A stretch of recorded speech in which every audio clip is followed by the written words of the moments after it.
Hello everyone, PKB REET 100 test series के अंतर्गत आज हम करेंगे सीटेट जुलाई 2019 लेवल 2 सीडीपी के क्वेश्चंस। ये है हमारा मॉक नंबर 25। बच्चों, उम्मीद करती हूँ आपकी एग्जाम की तैयारी अच्छी तरीके से चल रही होगी। पढ़ते रहिए और लगातार मेहनत करते रहिए। तो चलिए वीडियो को शुरू करते हैं। पहला क्वेश्चन, निम्नलिखित वर्णन को पढ़िए तथा कोलबर्ग के नैतिक तर्क की अवस्था को पहचानिए। कोलबर्ग ने जो दी थी वो हमारी मोरल डेवलपमेंट की डिफरेंट स्टेजेस दी थी, ठीक है। और उसके आधार पे जो बच्चे जो है तर्क दे रहे हैं, ये यानी एक मोरल डिस्क्रिप्शन या रीजनिंग दे रखी है, उसको आपको पढ़ना है और बताना है ये कौन सी लेवल की और कौन सी स्टेज की रीजनिंग है। अब आप सबसे पहले देखिए कि इसने 3 लेवल की बात की थी, लेवल 1, लेवल 2 और लेवल 3। लेवल 1 यानी प्री कन्वेंशनल, पूर्व परंपरागत, लेवल 2 यानी कन्वेंशनल और लेवल 3 यानी पोस्ट कन्वेंशनल। और हर एक के अंदर फिर स्टेजेस थी, stage 1, stage 2, stage 3, stage 4, stage 5 और स्टेज 6। अब हम इस डिस्क्रिप्शन को पढ़ते हैं। अंतःकरण के स्वचयनित नैतिक सिद्धांतों के द्वारा सही कार्य परिभाषित किया जाता है, जो कानून एवं सामाजिक समझौते पर ध्यान दिए बिना संपूर्ण मानवता के लिए वैध होता है। यानी यूनिवर्सल ब्रदरहुड, ह्यूमैनिटी की और यानी कि मानवता की ऐसी बातें जो कि नियम कानून से ऊपर उठकर है। तो ये सारी बात जो है ना भाई, ये लेवल 3 जो है हमारी पोस्ट कन्वेंशन मोरालिटी, इसकी स्टेज 6 की बातें हैं। और कोलबर्ग ने कहा था कि जरूरी नहीं है सभी बंदे, सभी इंसान स्टेज 6 तक पहुंचे। जैसे महात्मा गांधी जो है ना, वो एक एग्जाम्पल है जो स्टेज 6 की बात करते हैं, यानी कि यूनिवर्सल ब्रदरहुड की, इंसानियत की, अपनी जान को जोखिम पे भी लगाकर मानवता के लिए, कल्याण के लिए कार्य करना। तो वो सारी हमारी लेवल 3 की स्टेज 6 की रीजनिंग की बात होती है, नैतिकता की बात होती है, वही इसके अंदर कही गई है। तो भाई ये है आंसर इसका, ये यूनिवर्सल एथिकल प्रिंसिपल ओरिएंटेशन यानी सार्वभौमिक नैतिक सिद्धांत अभिविन्यास, ये हमारा S6 स्टेज। अब हम ये देख लेते हैं ये बाकी कौन सी है। इंस्ट्रूमेंटल पर्पस ओरिएंटेशन, ये लेवल 1 में हमारी स्टेज 2 है कि टिट फॉर टैट वाली, यानी कि अगर मैं तेरी मदद करूंगा तो बदले में तू मेरी मदद कर, इस तरीके की नैतिकता होती है इसमें। तो ये इसका आंसर नहीं है। सोशल कॉन्ट्रैक्ट ओरिएंटेशन, भाई ये जो होती है ना, ये होती है स्टेज 5, यानी कि जो हमारा लेवल 3 है उसके अंदर आप यहाँ देख सकते हैं कि ये रहा स्टेज 5, ये वाली रीजनिंग। इसके अंदर ये है कि आपने नियम कानून तो बना दिए, मगर डेमोक्रेटिक प्रिंसिपल से, लोकतांत्रिक तरीके से आप नियम कानून को जो कंटेम्प्रेरी चीजें हैं उसके आधार पे चेंज भी कर सकते हैं। जैसे कि ट्रिपल तलाक, उसकी कोई रीजनिंग दे तो वो बोले कि आज की जो नियम है उसके आधार पे हमने उसके अंदर संशोधन कर लिया कि ये ठीक नहीं है, तो हमने उसको चेंज कर लिया, यानी कि रूल्स कैन बी चेंज्ड। मगर ये है कि वो डेमोक्रेटिक वे से, यानी एक बंदा नहीं चेंज करेगा, सब मिल बांट कर उसको उसमें मॉडिफाई कर सकते हैं। तो वो होती है हमारी सोशल कॉन्ट्रैक्ट ओरिएंटेशन। वो इसके अंदर बात नहीं है। इसके अंदर तो ये कहा है कि ह्यूमैनिटी यानी रूल और नियमों से ऊपर उठकर है, तो वो वाली बात इस डिस्क्रिप्शन में थी। इसके बाद है हमारा third, social order maintaining orientation. ये भाई हमारी लेवल 2 की स्टेज 4 है, जिसके अंदर ये कहा जाता है कि नियम मानने पड़ते हैं। अगर नियम नहीं मानेंगे तो ऐसा हो जाएगा कि सारे के गदर उठ जाएगा, सारे के क्योस होने लग जाएगा। तो इस तरीके की रीजनिंग होती है, तो इसलिए ये वाली भी नहीं है। इस क्वेश्चन का आंसर है वो है 4। निम्नलिखित में से कौन सा मूर्त क्रियात्मक अवस्था के प्रमुख कौशलों में से है, यानी कॉन्क्रीट ऑपरेशनल स्टेज के अंदर, यानी 7 से 11 वर्ष का बच्चा क्या करने लग जाता है? एनिमिस्टिक थिंकिंग करता है, यानी सजीवात्मक चिंतन। भाई इसके सजीवात्मक चिंतन के अंदर तो ये होता है कि बच्चा जो होता है ना, वो ये देखता है कि जो लाइफलेस थिंग्स है, यानी कि सूरज है, वो कहता है कि सूरज रोटी खा रहा है, यानी उनको भी लिविंग थिंग की तरह देखता है। ऐसा कॉन्क्रीट ऑपरेशन स्टेज का बच्चा नहीं करता, ठीक है। ये तो प्री वाला करता है, प्री ऑपरेशनल वाला, यानी कि स्टेज 2 वाला। और कंक्रीट ऑपरेशनल है वो है स्टेज 3, याद रखिएगा।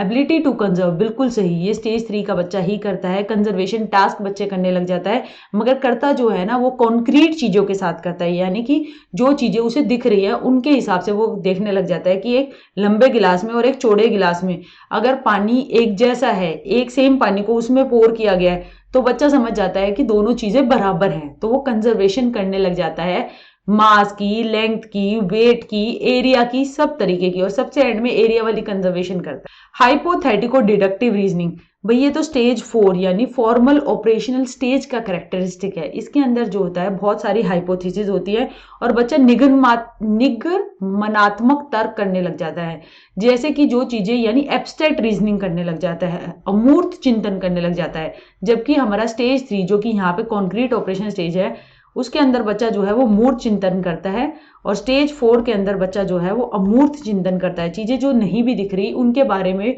वो हाइपोथेसिस देता है, यानी कि ये पॉसिबल सॉल्यूशन हो सकते हैं, फिर उस पे सॉल्यूशन निकालने पे कार्य करता है। तो उस तरीके की रीजनिंग स्टेज 4 में होती है, स्टेज 3 में नहीं होती। अब आगे हमारा सेकेंडरी सर्कुलर रिएक्शन। भाई सेकेंडरी सर्कुलर रिएक्शन है ना, वो स्टेज 1 में होते हैं, जो कि हमारी सेंसरी मोटर स्टेज है, संवेदी पेशीय वाली। इसके अंदर क्या होता है, आप ये देखिए कि उसमें 3 तरीके के रिएक्शंस की बात की गई है, यानी एक हो गए हमारे प्राइमरी, एक हो गए हमारी सेकेंडरी और एक हो गए हमारे टर्शियरी। जो प्राइमरी सर्कुलर रिएक्शन होते हैं वो होते हैं जैसे कि बच्चा जो होता है 1 से 4 महीने का, वो क्या करने लग जाता है, वो अपना अंगूठा चूसने लग जाता है। जो खुद की बॉडी से उसके जुड़े हुए होते हैं ना, एक्शन और रिस्पॉन्स वो करता है। जैसे कि action and response both involve infants own body, यानी बच्चे की अपने शरीर से जुड़े हुए। बच्चा अंगूठा चूस रहा है, बच्चा जो है अंगूठा चूसते हुए उसे आनंद आ रहा है, तो ये हो गया हमारा प्राइमरी, खुद की बॉडी पे आधारित। ठीक है, इसके बाद आ गया हमारा सेकेंडरी सर्कुलर रिएक्शन, जो कि होता है हमारा 4 से 8 महीने के अंदर। इसके अंदर आप देख सकते हैं कि बच्चा जो है वो आवाजें करता है कू कू, और उससे जो फेमिलियर फेस आता है और ऑब्जेक्ट का, तो वो उस पर रिएक्शन दे रहा है, वो खुश होता है। जैसे action gets a response from another person or object leading to a baby's repeating original action, यानी फिर बच्चा बार बार वही आवाज करने लग जाता है, क्योंकि उसको पता है कि मैं ऐसी आवाज कर रहा हूं तो फेमिलियर माँ आ रही है या केयर टेकर आ रहा है। तो इस तरीके का जो रिएक्शन होता है वो कहलाता है सेकेंडरी सर्कुलर रिएक्शन। देखिए जो यहां पर भी दे रखा है, द्वितक वर्तुल प्रतिक्रियाएं, तो ये सेंसरी मोटर स्टेज के अंदर होता है, और ये होता है हमारा भाई 4 से 8 महीने तक। प्राइमरी वाला होता है हमारा 1 to 4 months और सेकेंडरी वाला होता है हमारा 4 to 8 months। ठीक है, फिर एंड में आता है भाई हमारा, मतलब तीसरा आप देख सकते हैं टर्शरी। अब टर्शरी, अब कोऑर्डिनेशन होता है इस दौरान बीच में सेकेंडरी सर्कुलर रिएक्शंस का, यानी बार बार वो उनका कोऑर्डिनेशन और मजबूत होता चला जाता है। वो होता है भाई 8 से लेकर 12 मंथ तक। ठीक है, उसके बाद आते हैं भाई tertiary circular reaction. Tertiary circular reaction होते हैं 12 से 18 मंथ के अंदर। Action gets one pleasing result, यानी कि एक काम करने पे आपको जो है प्लीजिंग रिजल्ट मिला, यानी पॉजिटिव बात मिली, फिर उसके बाद बच्चा जो है वो सिमिलर एक्शन करता है ताकि उसको सिमिलर रिजल्ट मिले। बच्चे ने गलती से एक चू चू करने वाली बत्तख के ऊपर पैर रखा और उसको बड़ी खुशी हुई कि जब उसने आवाज की, और फिर उसी बत्तख को उसने दोबारा पीछा और वही आवाज हुई। तो इस तरीके से उसका पैर लगना और दोबारा उस चीज को हाथ में लेकर फिर पीछना, तो यानी कि एक स्टेप आगे बढ़ गया ना वो, तो वो कहलाता है हमारा टर्शियरी सर्कुलर रिएक्शन। सर्कुलर है ये देखिए, इससे इसमें फिर और बार बार एक सर्कल की तरह हो रही है ना। तो ये हमारे प्राइमरी, सेकेंडरी और टर्शियरी सर्कुलर रिएक्शन जो होते हैं, ये जो हमारे होते हैं, ये सेंसरी मोटर स्टेज के अंदर होती है, स्टेज 1 के अंदर होते हैं।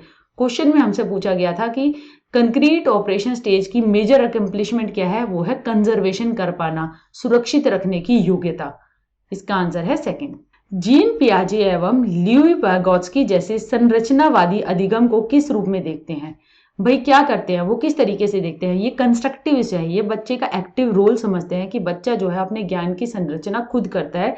दोनों जो है बच्चे को एक्टिव लर्नर की और तौर पे देखते हैं। हाँ, वाइगोत्स्की जो होता है ना, वो जो है वो सोशल कॉन्टेक्स्ट की भी बात करते हैं, यानी सामाजिक संदर्भ की भी बहुत इंपॉर्टेंस देते हैं कि बच्चा उसके अंतर्गत अंदर रहकर ज्यादा अच्छी तरह सीखता है, उसमें सीखता है।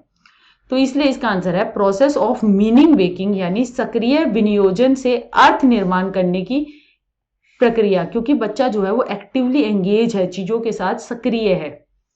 एक्विजिशन ऑफ स्किल्स, सिर्फ कौशलों का अर्जन इसके अंदर नहीं है। कंडीशनिंग ऑफ रिस्पॉन्सेज, ये तो व्यवहारवादी बात है, जो कि सोच ही अलग है, वो तो स्कूल ऑफ थॉट ही अलग है। और पैसिव रिपीटेटिव रिस्पॉन्स, यानी कि बच्चा निष्क्रिय है, वो तो है ही नहीं। कंस्ट्रक्टिविज्म के अंदर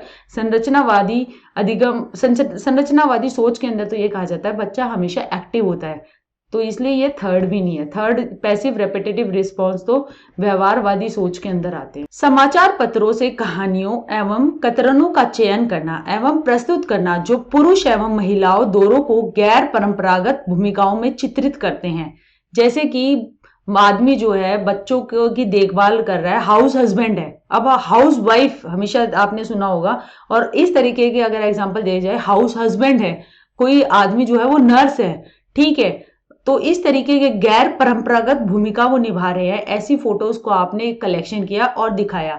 निम्न में से किसके लिए एक प्रभाव रणनीति है? तो इससे आप क्या कर रहे हैं? आप इससे जो है जेंडर स्टीरियोटाइप जो होते हैं ना, कि ये आदमियों का काम है, ये औरतों का काम है, उनको जो है आप उसको तोड़ रहे हैं, उनको जो है आप उनका सामना कर रहे हैं, उनको आप एक तरीके से चैलेंज कर रहे हैं। तो यही इसका आंसर है। लैंगिक जेंडर रूढ़ियों का सामना करने के लिए आप काउंटर कर रहे हैं, यानी आप उनको फेस कर रहे हैं कि ऐसा नहीं होता कि औरत का काम यही है तो आप यही करोगे, तो उसको जो है आप रोक रहे हैं। क्या आप प्रमोट कर रहे हैं जेंडर बायस, यानी आप पक्षपात बढ़ा रहे हैं? नहीं, आप तो जेंडर बायस जो हो रहा है उसको रोक रहे हैं। आप क्या प्रमोट कर रहे हैं जेंडर कॉन्स्टेंसी? अब जेंडर कॉन्स्टेंसी होती क्या है? जेंडर कॉन्स्टेंसी होती है कि बच्चों की ये अंडरस्टैंडिंग कि हम बेशक दूसरे जेंडर के हेयर स्टाइल रखने, या फिर लड़कियां अगर जीन्स भी पहन ले तो भी वो लड़की ही रहती है, उनका जेंडर सेम रहता है, तो वो कहलाती है जेंडर कंसिस्टेंसी। उसकी इसमें कोई बात नहीं है इस क्वेश्चन के अंदर। आप एनकरेज कर रहे हैं स्टीरियोटाइप्स को, यानी कि ऐसी बिलीव को जेंडर रोल्स को लेकर कि जेंडर रोल क्या है। यानी देखिए, सबसे पहले आप देखिए जेंडर क्या। जेंडर है एक सोसाइटी की believe about the traits and behaviours of males and females. एक समाज की ऐसी सोच धारणाएं कि एक पुरुष के और एक महिला के ये व्यवहार और ये ट्रेट होने चाहिए, यानी कि ये कैरेक्टरिस्टिक फीचर होने चाहिए। अब जेंडर स्टीरियोटाइप क्या है? जेंडर स्टीरियोटाइप का मतलब ये है कि cultural believes about differences between men and women, यानी कि औरतों और आदमियों को आपने इस तरीके से कर दिया कि औरत ये काम कर सकती है और आदमी ये कर सकते हैं। उस तरीके से आपने उनके औरत और आदमी होने के नाते उन पे स्टीरियोटिपिकल थॉट डाल दी, तो वो कहलाता है जेंडर स्टीरियोटाइप। जेंडर रोल क्या होता है? यानी कि किरदार। आदमी और औरत होने के नाते आपको क्या काम करने चाहिए, आपका समाज जिस तरीके से या आपका कल्चर आपको सिखा देता है, तो वो कहलाता है जेंडर रोल। और जो सिखाने की प्रक्रिया होती है वो कहलाती है जेंडर टाइपिंग। ठीक है, तो आप इस क्वेश्चन के अंदर क्या एनकरेज कर रहे हो? स्टीरियोटिपिकल जेंडर रोल्स को, यानी कि स्टीरियोटाइप जेंडर रोल्स की हाउस वाइफ ही हो सकती है। नहीं, आप इसके अंदर तो दिखा रहे हो कि हाउस हस्बैंड भी हो सकते हैं। तो स्टीरियोटिपिकल जेंडर रोल जो माने गए हैं उनको तो आप हटाने की कोशिश कर रहे हो, उनको तोड़ने की कोशिश कर रहे हो। इसलिए इसका आंसर जो है वो 4 है। निम्नलिखित में से कौन बच्चे के समाजीकरण में एक महत्वपूर्ण भूमिका अदा करता है? बच्चे का समाजीकरण हो रहा है, बच्चा जो है वो सीख रहा है कि मैं भाषा सीख रहा है, समाज में नए नए नियम सीख रहा है, अपने आसपास कैसे बड़ा हो रहा है तो भाषा सीख रहा है। तो इसके अंदर किस किस का रोल होता है? भाई प्राइमरी रोल तो होता है फैमिली का। जैसे वो जिस परिवार में वो बढ़ रहा है, वो अपने भाई बहनों के साथ या एकल परिवार में सिर्फ माँ बाप के साथ उसका वो बढ़ रहा है, तो वो जो है वो मेन रोल प्ले करते हैं और प्राइमरी रोल प्ले करते हैं। उसका नेबरहुड, यानी कि उसके आस पड़ोस किन बच्चों के साथ वो खेल रहा है, कैसी भाषा सीख रहा है, तो वो भी इंपॉर्टेंट रोल है। हाँ, स्कूल जो है वो सेकेंडरी है। स्कूल के अंदर भी बच्चा जो है उसका समाजीकरण हो रहा है।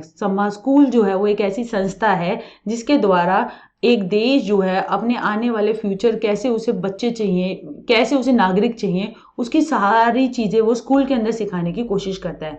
मीडिया, हाँ भाई, मीडिया से भी सोशलाइजेशन हो रहा है, समाजीकरण हो रहा है। बच्चा जिस तरीके के ऐड देख रहा है, बच्चा जिस तरीके का कंटेंट टेलीविजन में, मोबाइल पे देख रहा है, तो उस तरीके से वो नई नई समाज से जुड़ी हुई चीजों को सीख रहा है।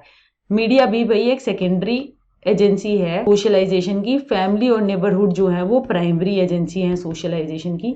तो चारों ही इंपॉर्टेंट हैं और चारों ही रोल प्ले करती हैं, तो इसलिए इसका आंसर आ जाएगा 4। हार्वर्ड गार्डनर के बहुबुद्धि सिद्धांत के अनुसार निम्नलिखित विशेषताओं से युक्त एक व्यक्ति की बुद्धि को किस प्रकार से वर्गीकृत किया जा सकता है?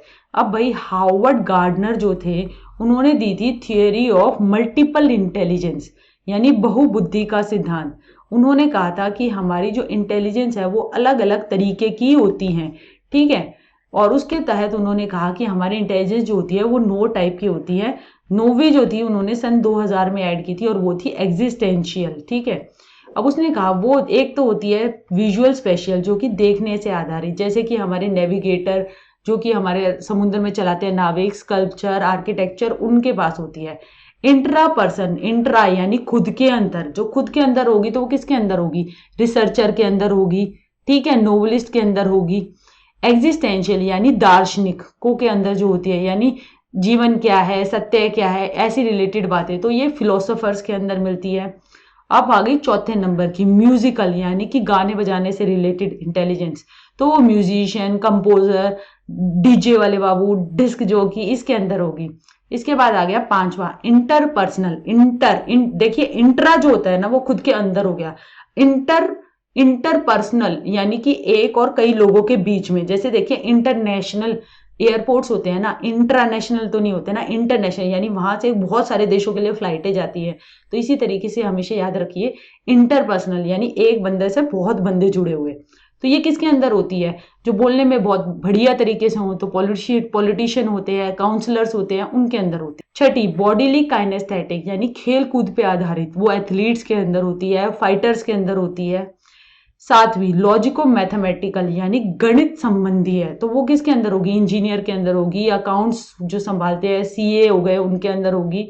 आठवां वर्बल लिंग्विस्टिक यानी कि बोलने से और भाषाई, वो किसके अंदर होगी, वो भाई हम सब के अंदर होनी चाहिए एज ए टीचर अगर हम जा रहे हैं। याद रखिएगा वर्बल लिंग्विस्टिक जो है वो टीचर के अंदर देखी गई है सबसे ज्यादा, जर्नलिस्ट के अंदर, लॉयर के अंदर। और 9वीं हो गई हमारी नेचुरलिस्टिक यानी पर्यावरण से रिलेटेड, जो कि इन्वायरमेंटलिस्ट में मिलती है या फिर फार्मर के अंदर मिलती है, किसान के अंदर, कैसी कौन सी खेती करूं, कब कौन सा कीटनाशक डालूं। वैसे तो कीटनाशक नहीं डालने चाहिए, हम अगर अपने पौधों के बारे में, अपनी फसल के बारे में उन्हें काफी जानकारी ही होती है।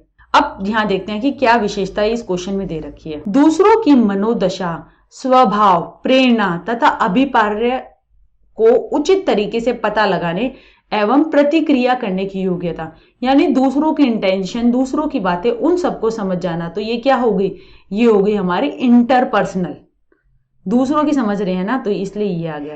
देखो थेराप्यूटिक नाम से कोई भी नहीं होती तो ये तो कट जाएगा। नेचुरलिस्टिक आपकी मैंने जैसे बताया किसान और इन सब के अंदर होती है। इंट्रा खुद के अंदर होती है, इसके अंदर आप क्या कर रहे हैं, आप दूसरों के बिहेवियर को यानी उसके मूड और चीजों को देखकर फिर आप जो है वैसा रिस्पॉन्स कर रहे हो।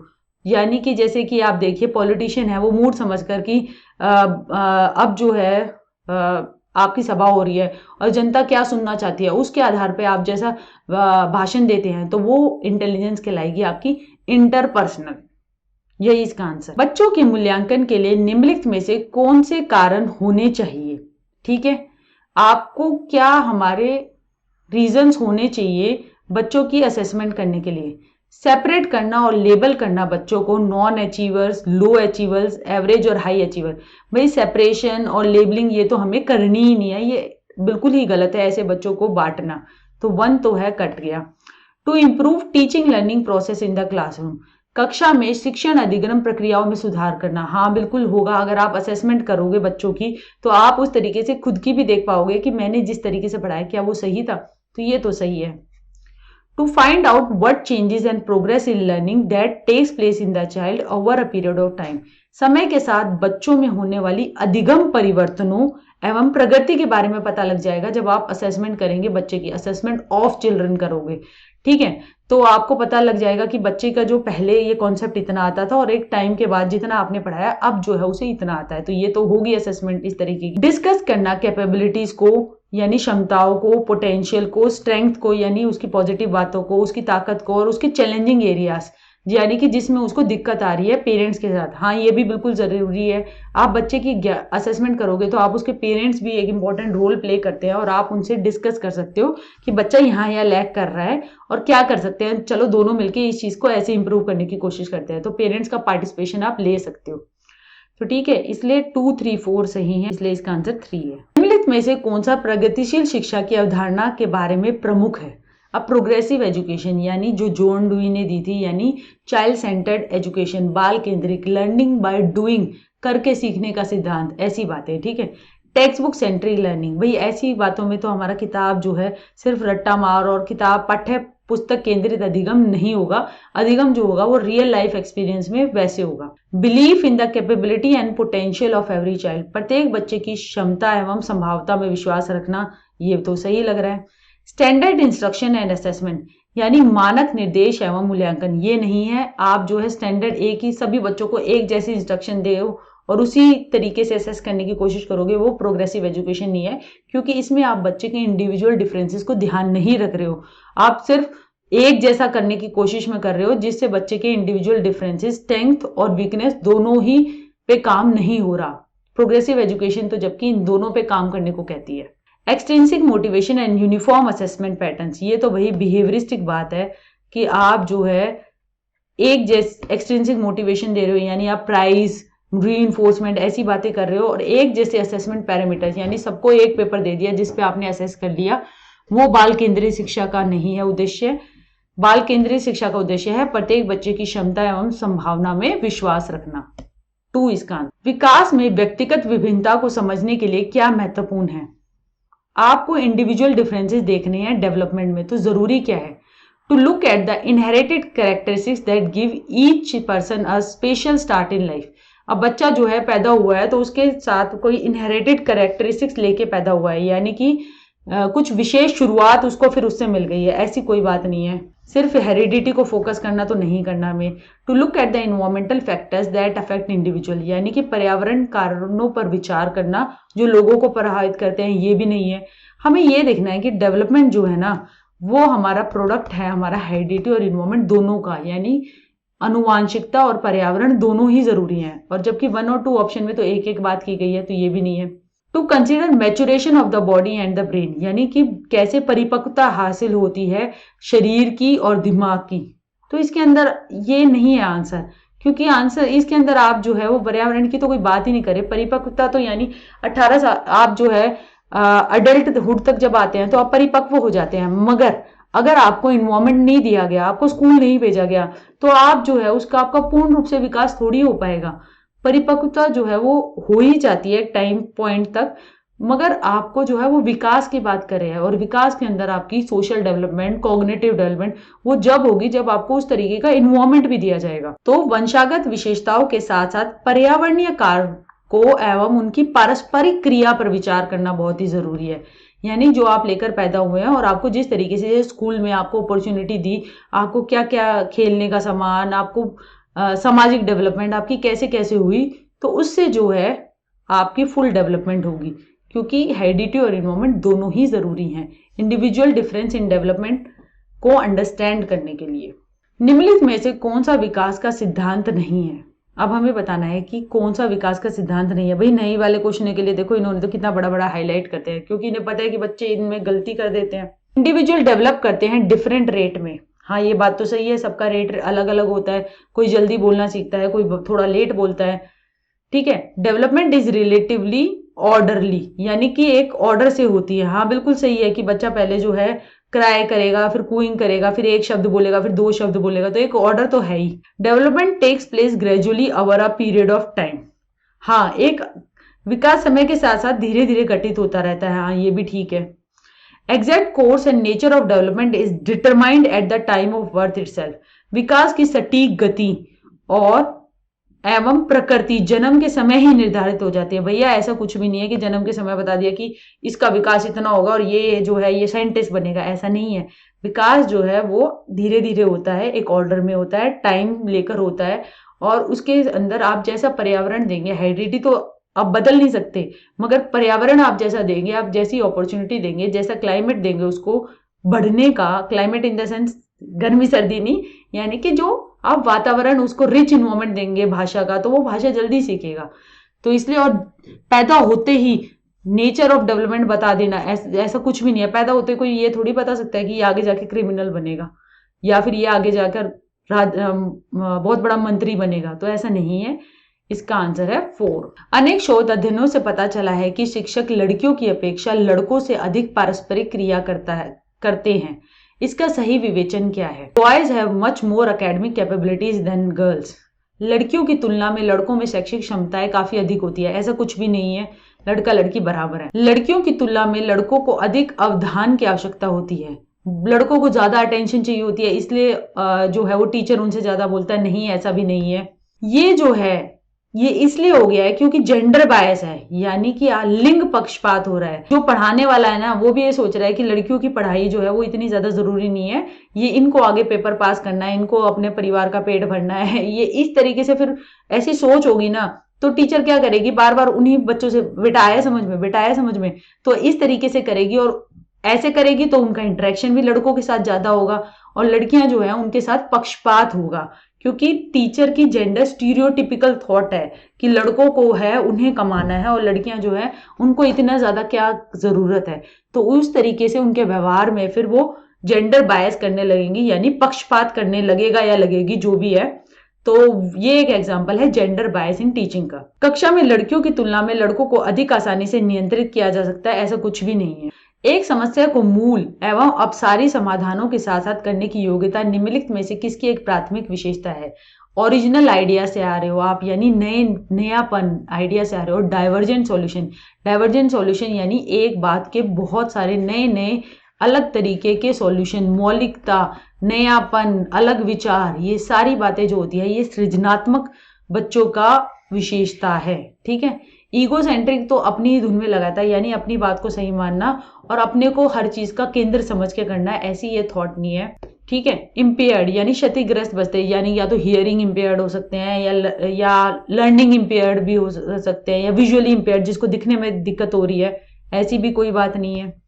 चिल्ड्रन विद लर्निंग डिसेबिलिटी, जो मैंने आपको बोला, यानी कि अधिगम अक्षमता वाले बच्चे, जैसे कि डिसलेक्सिया जिनको पढ़ने में दिक्कत आ रही है, डिसकैलकुलिया जिनको कैलकुलेशन में दिक्कत आ रही है, ऐसी भी इसके अंदर बात नहीं है। इसका आंसर है क्रिएटिव चिल्ड्रन, यानी सृजनात्मक बच्चों की बात। दृश्य रूप से बाधित विद्यार्थियों के साथ कार्य करते समय एक शिक्षक को किस प्रकार के अनुदेश अनुकूलन करने चाहिए? विजुअली चैलेंज बच्चे हैं, दिखने में दिक्कत हो रही है, ठीक है, तो क्या करना चाहिए? स्पीक क्लियरली, स्पष्ट रूप से बोलना चाहिए, तथा छूकर महसूस करने वाली सामग्रियों का अधिक मात्रा में प्रयोग करना चाहिए। आप टेक्टाइल मटेरियल यूज करेंगे तो वो काफी फायदेमंद होगा, क्योंकि उनको दिखने में तो दिक्कत आ रही है, छूकर वो उस चीज के बारे में कॉन्सेप्ट बना पाएंगे। और आप साफ साफ बोलेंगे, धीरे धीरे बोलेंगे, तो उनको ज्यादा समझ में आएगा। ये बिल्कुल सही है। Use a variety of visual presentation, कई प्रकार की दृश्य प्रस्तुतियों का प्रयोग करेंगे। अरे दृश्य में तो उन्हें दिक्कत आ रही है, तो ये प्रेजेंटेशन उनके किस काम की, उनको तो नहीं यूजफुल रहेंगी ये। हम अभिविन्यास करना तथा कि विद्यार्थियों उसे ध्यान से देख सके। टीचर अपने आप कुछ करके दिखाएगी कि बच्चे उनको ध्यान से देख सके। दिखने में तो सारी दिक्कत आ रही है, तो ये नहीं है। अनेक प्रकार के लिखित कार्यों, विशेष रूप से वर्कशीट पर ध्यान केंद्रित करना। आप वर्कशीट दे दे के थोड़ी उन्हें मदद करवा सकते हो। लिखने में दिक्कत आ रही है, देखने में दिक्कत आ रही है, और उनको आप फिर लिखने वाला काम करो दोगे, तो लिखने में भी तो आपको पहले पढ़ना पड़ेगा, तो फिर दोबारा विजुअल दिक्कत आएगी। तो ऐसा काम नहीं देना। आप साफ स्पष्ट भाषा में अनुदेश या क्लियर इंस्ट्रक्शंस दो, अच्छी तरह बोलो, टेक्टाइल मटेरियल दो जिसको छू सके, फिर उनकी कॉन्सेप्ट की डेवलपमेंट कराओ। इसलिए इसका आंसर 1 है। सहयोगात्मक अधिगम एवं हम उम्र साथियों के द्वारा शिक्षण का एक समावेशी कक्षा में किस प्रकार से उपयोग करना चाहिए?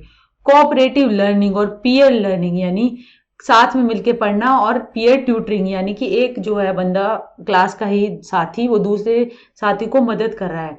एक क्लासरूम में कि किस तरीके से क्या करना चाहिए, इंक्लूसिव समावेशी क्लासरूम के अंदर इसको एक्टिवली प्रमोट करना चाहिए कि आप कोऑपरेटिव लर्निंग, मिल बांट के लर्निंग करो। और peer tutoring in the sense कि अगर कोई थोड़ी दिक्कत आ रही है, ऐसा नहीं है कि उसी बच्चे पे बोझ डाल दिया कि तेरे को इसको सारा पढ़ाना है, ऐसा नहीं है। पीयर ट्यूटरिंग यानी मिल बांट के जो है आपने ट्यूटोरियल्स लगा लिए, ट्यूट ग्रुप्स लगा लिए, जिसमें कुछ बच्चे जो हैं जिनको दिक्कत आ रही है वो रख लिए किस कॉन्सेप्ट के अंदर, कि बार बार आपने ऐसे अलग अलग ग्रुप्स बना लिए, जिससे बच्चे जो है मिक्स एंड मैच करके एक साथ मिलके भी डिस्कस करके लर्निंग कर लेंगे, तो वो पीयर ट्यूटरिंग हो जाएगी। तो इसको एनकरेज करना चाहिए इंक्लूसिव क्लासरूम के अंदर, डिस्करेज नहीं करना चाहिए, ओकेशनली भी यूज नहीं करना चाहिए, और शुड नॉट बी यूज तो बिल्कुल भी नहीं आंसर है। इसको यूज करना चाहिए और एक्टिवली प्रमोट करना चाहिए कोऑपरेटिव लर्निंग को। आपको कोऑपरेशन ऐसी भावना को बढ़ाना है, आपको कंपटीशन, जेलसी, ये सब कम करनी है। निम्नलिखित में से कौन सा समावेशी कक्षा में अधिक महत्वपूर्ण है? अब आप एक इंक्लूसिव क्लासरूम है, समावेशी शिक्षा, यानी कि समावेशी कक्षा, शिक्षा नहीं कक्षा। कक्षा के अंदर ये देखिए आप, ये है कि आप बहुत सारे बच्चे अलग अलग यानी डाइवर्स लर्नर्स एक ही जगह पे एक ही क्लास में पढ़ रहे हैं, क्योंकि अल्टीमेटली सभी को समाज का पाठ पढ़ना है। तो उसके अंदर आप क्या कर सकते हैं? यूनिफॉर्म इंस्ट्रक्शन, यानी एक जैसी इंस्ट्रक्शन देंगे नहीं भाई, सब अलग अलग जो है कई मानसिक रूप से बाधित बच्चे भी होंगे, तो आप एक जैसी इंस्ट्रक्शन देके तो आपको मदद नहीं करेगी।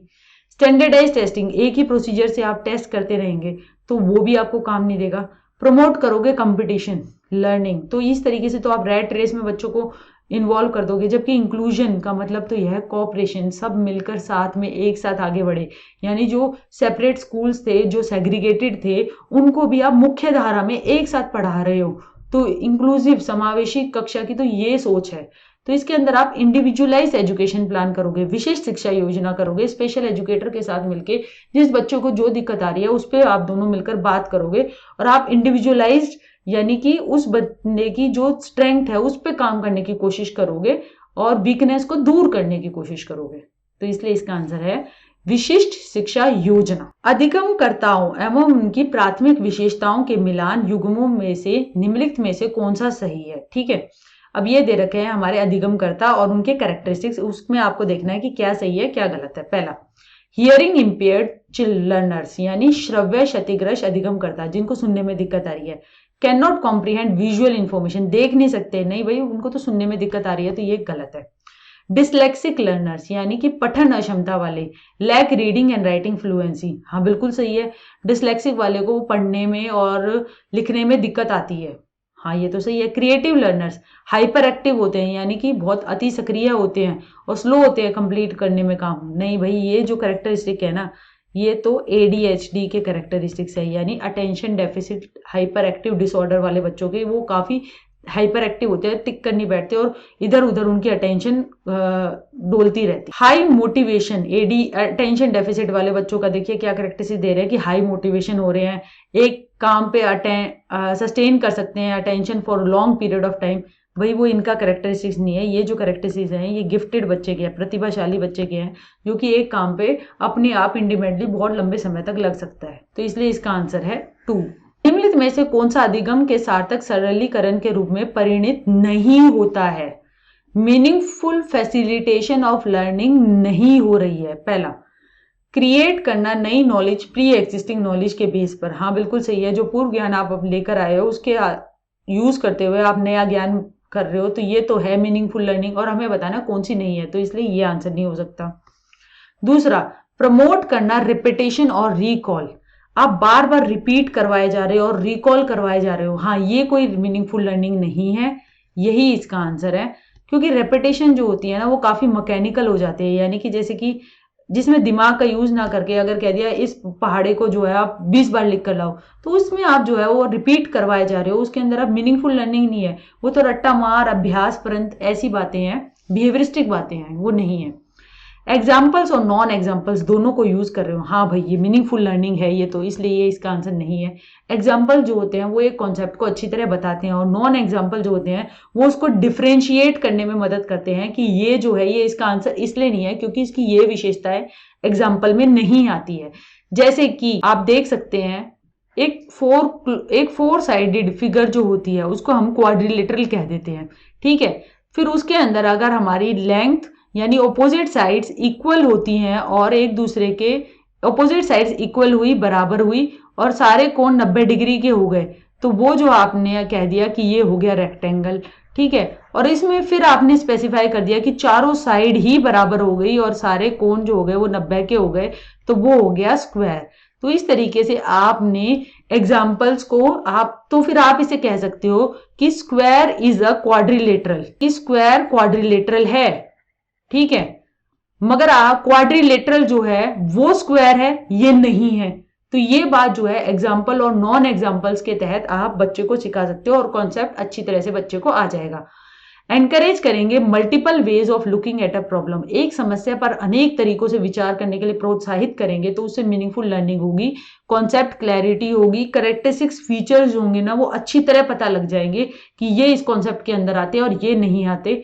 तो ये तो मीनिंगफुल लर्निंग का काम है, और हमें बताना था कि नहीं जो है वो है प्रमोट रिपीटेशन एंड रिकॉल, दोहराने एवं स्मरण करने को बढ़ावा देना।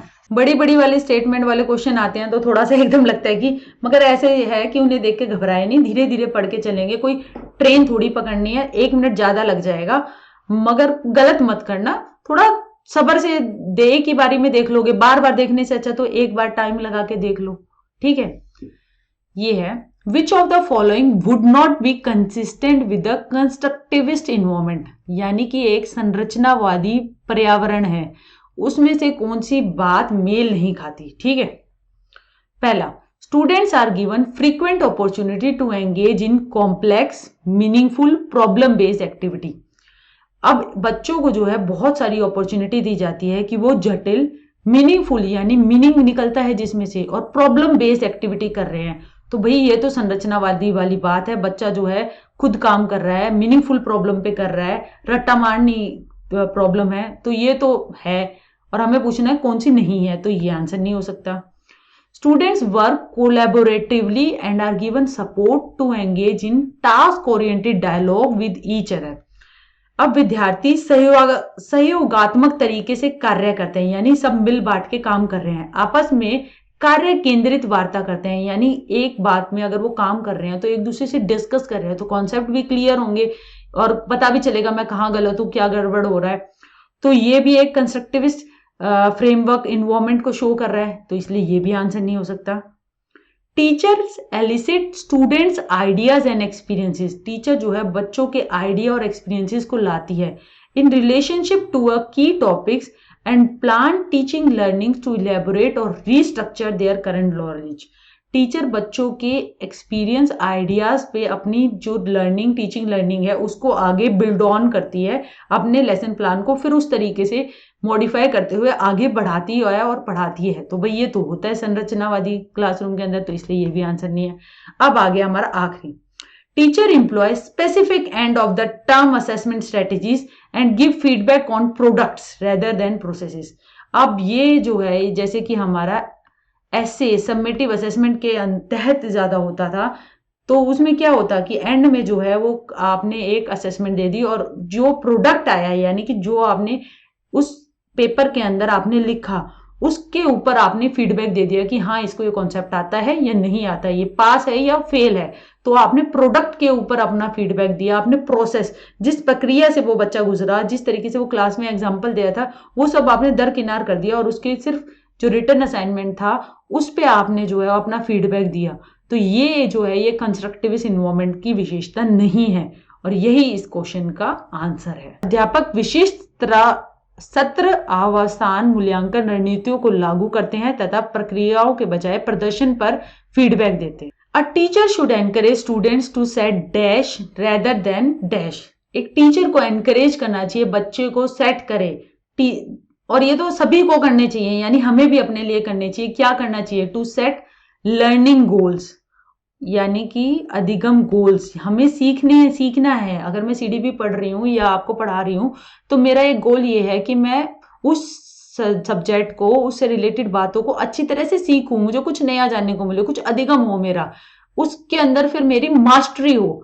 लर्निंग गोल्स भी आ सकता है बेटा और इसके अंदर मास्टरी गोल्स भी आता है, यानी कि मैं इस क्षेत्र में बहुत अच्छी तरह से मुझे आ जाए ताकि मैं सीडीपी के लिए आपको कहीं से भी कोई टॉपिक पे क्वेश्चन आए तो मैं आपको समझा सकूं, rather than performance goals. Performance goals ये हो गया कि आप जो है सिर्फ एग्जाम में, आप रीट का एग्जाम है, आप उसमें सिर्फ मार्क्स के लिए आप पढ़ रहे हैं, या फिर आप रीट के एग्जाम के लिए जो जितने भी सब्जेक्ट हैं उसको आप इस तरीके से पढ़ रहे हैं कि मेरी अच्छी अंडरस्टैंडिंग बनेगी, और उसकी अगर आपकी अंडरस्टैंडिंग बनेगी ना तो वो आप जो है अपने खुद के बच्चों के लिए या फिर आप जो है स्कूल में बच्चों को पढ़ाने के लिए लगेंगे तो वो बहुत अच्छी तरीके से आएगा। वो ऐसा नहीं होगा कि सिर्फ अभी पढ़ा, पेपर हुआ, पास हुए और निकल लिए, तो वो हो जाता है परफॉर्मेंस गोल्स। मास्टरी गोल वो हुआ कि सब्जेक्ट को पढ़ा, समझा, अच्छी तरह से जाना, और जब मौका आया तो आपने अपनी मास्टरी शो की, यानी कि आपको अच्छी तरह से आता था। अल्टीमेटली देखिए, आप टीचर को क्या कहते हैं? मास्टर बनना है।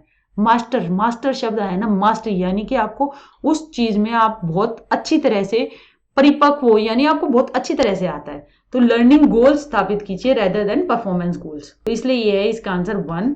अधिगम लक्ष्य बनाइए। प्रदर्शन लक्ष्य तो बहुत छोटे होते हैं और उनसे प्रदर्शन लक्ष्य जो बनाते हैं ना वो प्रेशर भी फील करते हैं अगर उनका प्रदर्शन अच्छी तरीके से नहीं हो पाता है तो, और उस प्रेशर के तहत फिर कई बार जिस चीज को लेकर वो कर रहे थे प्रदर्शन वो उन्हें मिल भी नहीं पाती। तो इसका आंसर ये है learning goals rather than performance goals. इसमें उल्टा लिख रखा है फेलियर अवॉइडिंग गोल्स, यानी कि असफलता से बचने के लक्ष्य। भाई ऐसा नहीं होता, सफलता असफलता तो पार्ट है। आप अच्छी तरह लर्निंग गोल रखेंगे, आप अच्छी तरह सीखेंगे तो आपका फेलियर जो है वो अपने आप ही कम हो जाएगा। मगर ऐसे टारगेट सिद्ध करना कि मैं रीट फेल ही नहीं कर सकती, तो ऐसे गोल नहीं और नहीं करने चाहिए। और मार्क्स सीकिंग गोल्स जो होते हैं वो अपने आप में जो है वो परफॉर्मेंस गोल्स हैं, वो भी नहीं करने, ठीक है। उनको परफॉर्मेंस गोल्स को ही मार्क्स सीकिंग गोल्स कहते हैं। Marks seeking goals, failure avoiding goals, ये दोनों ही गलत हैं। इसका आंसर जो है अधिगम लक्ष्य रखिए, ना कि प्रदर्शन लक्ष्य। निम्नलिखित में से कौन प्रभावी अधिगम रणनीतियों के उदाहरण है? प्रभावी अधिगम रणनीति, गोल सेट करना और टाइम टेबल बनाना, बिल्कुल सही है। आप गोल सेट करते हैं और टाइम टेबल बनाते हो।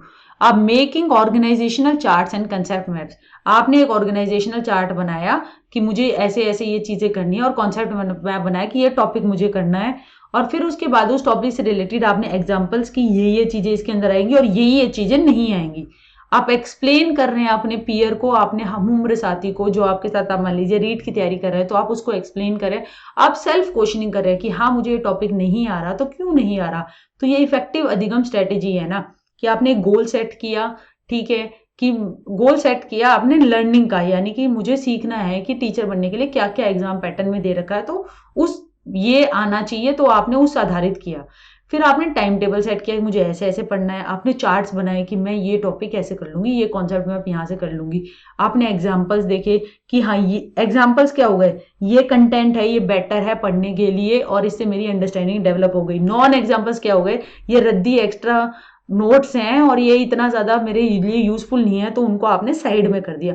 पीयर से बात की, आपका हम उम्र हम साथी, या फिर आप उससे आपने डिस्कस किया कि मैं ऐसे ऐसे स्ट्रेटेजी कर रही हूँ, तो क्या है, सेल्फ को क्वेश्चन किया, यानी बार बार आप असेस कर रहे हैं कि जो मैंने ये सारी चीजें करी हैं क्या ये उपयुक्त हैं। तो ये सारे एग्जाम्पल हैं इफेक्टिव लर्निंग स्ट्रेटेजी के लिए, यानी प्रभावी अधिगम रणनीति के लिए। इस रणनीति के तहत काम करेंगे तो आपके अधिगम सफल होने के उम्मीद और चांसेस ज्यादा बढ़ जाते हैं। तो पांचों इसके आंसर है, इसका आंसर है 4। इनमें से कौन सा ब्राह्म अभिप्रेरणा का एक उदाहरण है, यानी कि बाहर से होने वाली मोटिवेशन, बाहर से मिलने वाली मोटिवेशन, ठीक है। I enjoy doing my work because it is so much fun, मैं अपना गृह करना पसंद करती हूँ क्योंकि ये बहुत आनंद आ रहा है, मुझे गृह कार्य करने में ही मजा आ रहा है। तो ये खुद से अंदर से आ रहा है ना, तो ये तो हो गया इंट्रिंसिक, और हमें बताना है एक्सट्रिंसिक, बाहर से मिलने वाला। तो ये आंसर नहीं है। I learn so much when I do my homework, जब मैं अपना होमवर्क करती हूँ तो मुझे बहुत कुछ सीखने को मिलता है।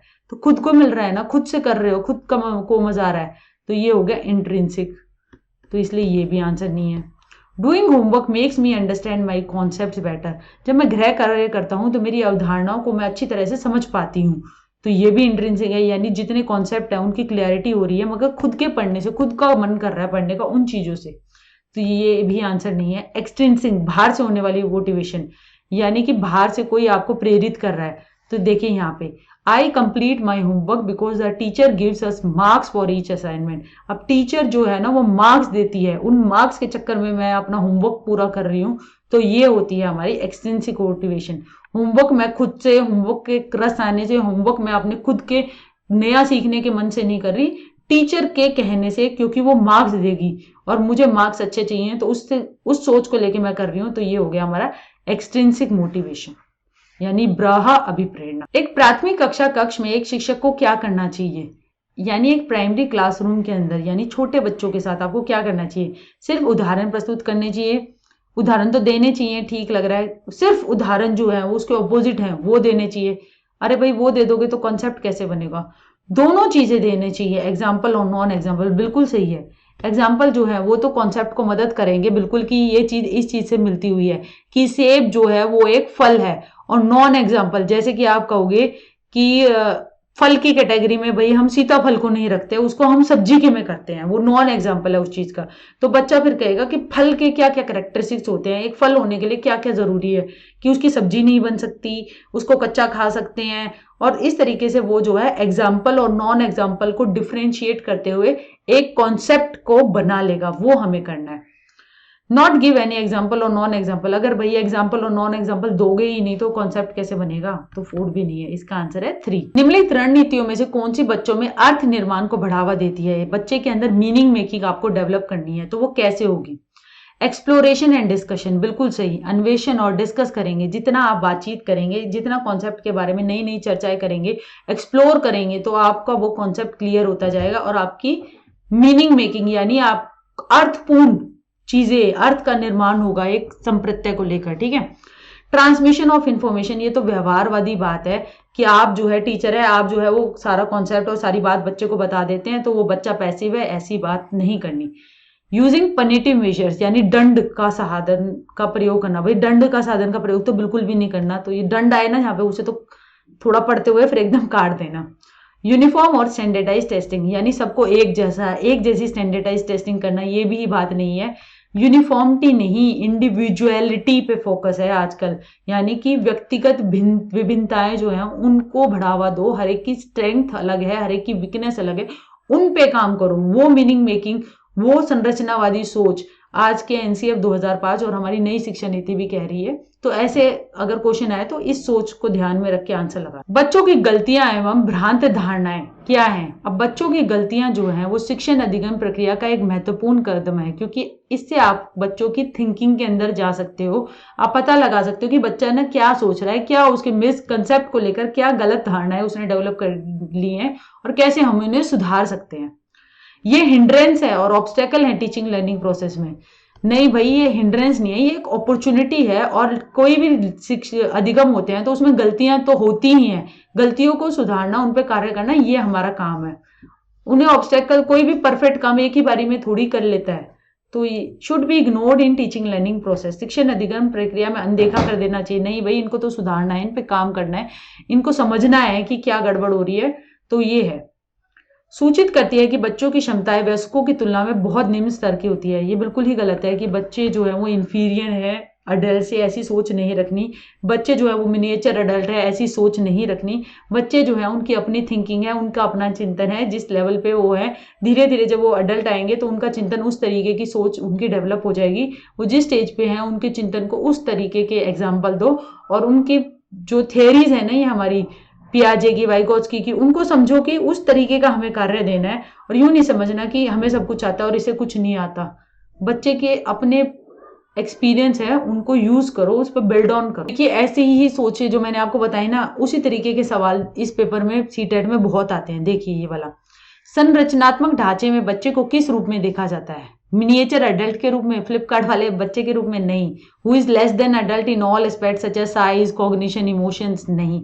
बच्चा जो है वो मिनिएचर अडल्ट नहीं है। ये तो व्यवहारवादी सोच समझती है। टेबुलर रासा, ये भी व्यवहारवादी सोच समझती है कि बच्चा जो है वो ब्लैंक स्लेट है, खाली स्लेट है, जिसके जीवन के अनुभव के द्वारा पूर्ण रूप से आकार दिया जाता है। नहीं, ऐसा नहीं है। बच्चे के अपने एक्सपीरियंस होते हैं। बच्चा जो है वो खुद ज्ञान की संरचना करता है। बच्चा एक पैसिव बीइंग है, बिल्कुल गलत। बच्चा जो है वो तो संरचनावादी फ्रेमवर्क के अंदर तो एक्टिव बीइंग है। Who can be shaped and moulded into any form through conditioning, ये भी व्यवहारवादी सोच है कि आप कंडीशनिंग से जो है बच्चे को जो चाहो वैसा मोल्ड कर सकते हो।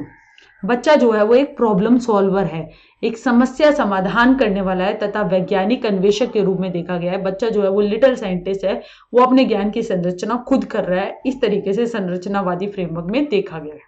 एक टीचर का क्या रोल है यूज करना कोऑपरेटिव लर्निंग जब वो अपनी क्लास में करती है? अपनी कक्षा में सहयोगात्मक अधिगम का प्रयोग करते समय एक शिक्षक की भूमिका किस प्रकार की होती है? एक मूक दर्शक होकर तथा बच्चे को जो करना चाहते हैं उन्हें ऐसे कर देने देना? नहीं भाई, साइलेंट स्पेक्टेटर नहीं है। ऐसे थोड़ी छोड़ देना है, जो बच्चे का मन करे रिस्क लेने दो बच्चे को, ऐसा नहीं है। कक्षा को छोड़ देना तथा बच्चे को स्वयं कार्य करने देना? नहीं नहीं, ऐसा नहीं करना। सपोर्टिव होना है, सहयोगात्मक होना है, प्रत्येक समूह की निगरानी रखनी है कि ये बच्चे कैसे कर रहे हैं। बार बार उनको ग्रुप बना के उनमें जाके सोच लेना, अच्छा तुम अब ऐसा कर रहे हो, कहीं वो आप वो दिशा से हट रहे हैं तो उनको दोबारा कि नहीं बेटा इस पे ऐसे सोच लो, ऐसे, मतलब उनको इस तरीके से करना। वो टीचर का काम है। मेंटर का रोल निभाना है, उसे सपोर्ट करना है, मॉनिटर करना है।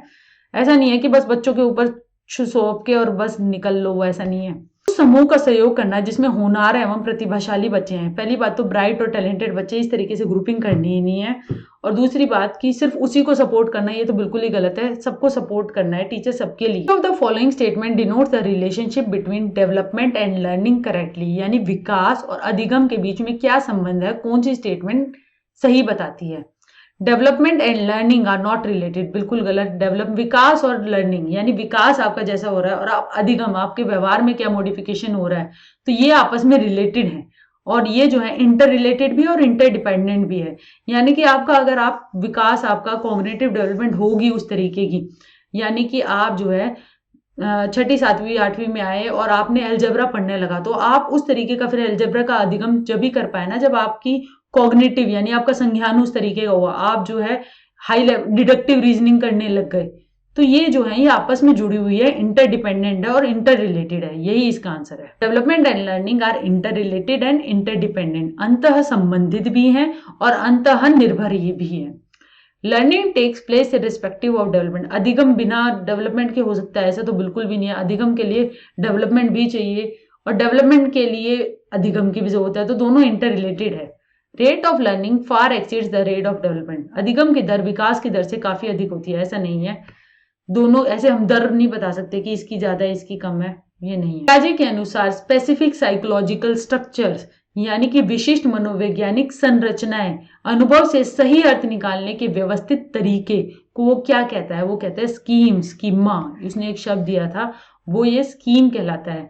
Mental tools, images, mental maps इसका आंसर नहीं है, इसका आंसर है स्कीमा, जिसके तहत आप जो है स्पेसिफिक साइकोलॉजिकल स्ट्रक्चर्स हैं, यानी कि आप जो है जो आप वातावरण से देख रहे हैं उस एक्सपीरियंस से आप जो है आप अर्थ निकाल पाते हैं, ठीक है, वर्ल्ड का सेंस बना पाते हैं, तो वो स्कीमा के तहत बन जाते हैं। जैसे कि स्कीमा, आपने बिल्ली का स्कीमा बनाया कि 4 पैर करने वाली, म्याऊ म्याऊ करने वाली, वो एक बिल्ली है, तो आपने उस तरीके की स्कीम जो है दिमाग में मेंटल स्ट्रक्चर बनाया, ठीक है, तो इसलिए इसका आंसर है 2। एक उचित प्रश्न सुझाव के द्वारा बच्चे की समझ को उस बिंदु से बहुत आगे ले जाया जा सकता है जिस पर वह अकेले पहुंच सकती है, ठीक है। अब एक बच्ची है, वो एक लेवल पे है, मगर उसको एक उस लेवल से और ऊपर ले जाया जा सकता है जहां वो पहुंच सकती है, मगर आपके सपोर्ट के से पहुंच रही है। तो ये बात जो है ये किसको दर्शाती है, ये दर्शाती है ZPD को, जोन ऑफ प्रॉक्सिमल डेवलपमेंट। बच्ची यहाँ है, बच्ची यहाँ पहुंच सकती है, आपने स्कैफोल्डिंग प्रोवाइड की, आपने मदद प्रोवाइड की, बच्ची पहुंची तो खुद मगर आपकी मदद से पहुंच पाई, तो ठीक है, तो ये कहलाता है। और ये एरिया जो है वो कहलाता है हमारा ZPD, zone of proximal development, जिसकी बात जो है वाइगोत्स्की ने की थी, वही इसका आंसर है। इक्विलिब्रेशन तो ये है कि आप जो है वो इक्विलिब्रियम बना रहे हैं, यानी कि एक तरीके से साम्य धारण बना रहे हैं, यानी कि आपने जो है इक्विलिब्रेशन जो है वो कॉन्सेप्ट पियाजे से रिलेटेड है भाई। उसके अंदर ये है कि आपने जो इन्फॉर्मेशन आई, अगर आपके पुराने स्कीमा में फिट बैठ जाती है तो आप एसिमुलेट कर लेते हैं उसे, अगर फिट नहीं बैठती है तो आप अकोमोडेशन करते हैं, या तो नए स्कीमा बनाते हैं या पुराने स्कीमा को थोड़ा चेंज करते हैं और फिर दोबारा से आप इक्विलिब्रेशन के स्टेज पे आने की कोशिश करते हैं, यानी सब बैलेंस बना रहे। कंजर्वेशन तो संरक्षण ये होता है कि आपको ये पता है कि अगर मैं एक बॉल है उसको ऐसे चपटा भी कर दूं, अगर बॉल 1 किलो की है तो वो 1 किलो की ही रहेगी। तो कंजर्वेशन जो है वो हमारा कंक्रीट ऑपरेशनल स्टेज में आ जाता है, ये भी पियाजे वाली थ्योरी से रिलेटेड आंसर है। इंटेलिजेंस, बुद्धि का सिद्धांत, वो इसके अंदर कुछ भी नहीं है, इसका आंसर है 1 ZPD। लास्ट क्वेश्चन, ली वाइगोत्स्की के अनुसार आधारभूत मानसिक क्षमताओं को मुख्य रूप से किसके द्वारा उच्चतर संज्ञानात्मक प्रक्रियाओं में बदला जाता है, यानी कि किसके तहत बेसिक मेंटल कैपेसिटी को आप ट्रांसफॉर्म करते हो हायर कॉग्निटिव प्रोसेसेस में। तो भाई इसके लिए सोशल इंटरेक्शन, यानी कि जो इंटरेक्शन हो रही है, सामाजिक पारस्परिक क्रिया हो रही है, टीचर जो है यानी वो, या फिर मोर नॉलेजेबल अडल्ट, वो जो है एक कौन से कल्चरल टूल्स को यूज कर रहे हैं, भाषा को यूज कर रहे हैं, या फिर वो अपनी कोई चीज दे रहे हैं मतलब समाज से रिलेटेड, जिससे बच्चा जो है वो इस लेवल से और आगे के लेवल पे पहुंच जाता है, हायर कॉग्निटिव प्रोसेसेस करने लग जाता है, क्योंकि आप उसको उस तरीके की चीजें सिखा रहे हो, आप उसको एल्गोरिदम का यूज करना सिखा रहे हो, आप उसे गणित, आप उसे भाषा दे रहे हो कि दूर बैठी चीजों के बारे में आप लिख सकते हो, पढ़ सकते हो, सोच सकते हो। तो वो क्या हो, किसके थ्रू दिखा रहे हो, सामाजिक पारस्परिक क्रियाओं के थ्रू, यही इसका आंसर है। रिवॉर्ड एंड पनिशमेंट और SR association, stimulus response association, ये तो व्यवहारवादी बात है, वो इसका आंसर नहीं है, वो बात तो ली वाइगोत्स्की व्यवहारवादी थे ही नहीं। एडेप्टेशन और ऑर्गेनाइजेशन, ये दोनों बातें जो है ये पियाजे ने की थी, वो भी इसका आंसर नहीं है, इसका आंसर है सोशल इंटरेक्शन, यानी सामाजिक पारस्परिक क्रिया। ये इस एग्जाम के आंसर की है बच्चों, आप देख सकते हो। आप हमारे टेलीग्राम ग्रुप से भी जुड़ सकते हो, पीकेबी रीट 100 टेस्ट सीरीज, और उसमें अगर आपको किसी क्वेश्चन की दिक्कत आ रही है या आपको उसकी एक्सप्लेनेशन आप मुझसे चाहते हो तो आप मुझे बता सकते हो। पढ़ते रहिए, मेहनत करते रहिए। जय Hind. Thank you very much.